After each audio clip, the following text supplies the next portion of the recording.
How do you show up at your best every single day? Hal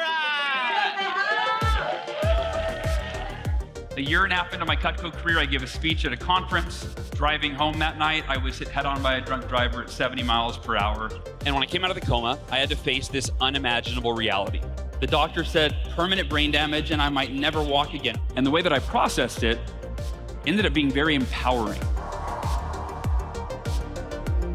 I said, Dad, I can't change that I was in a car accident. I can't change that I broke 11 bones. I can't change that I have permanent brain damage. So there's no value in wishing that I could. There's no value in resisting it and saying, I wish this didn't happen, it's not fair, I don't deserve it. Every painful emotion that you or I have ever experienced in our life is self-created. I couldn't change that I was in a car accident, but I could change my mindset. The doctors came in a week later with routine x-rays and then they said, we don't know how to explain this, but your body is healing so quickly. You're ready to take your first step today in therapy.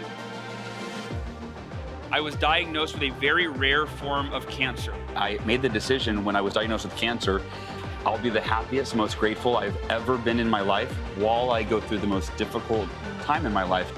You already have everything that you need to be the happiest that you could ever be. And it's called life. And we're talking about a special guest, Hal Elrod. So the author of The Miracle Morning, Hal Elrod, how are you? Oh, it's a pleasure, man.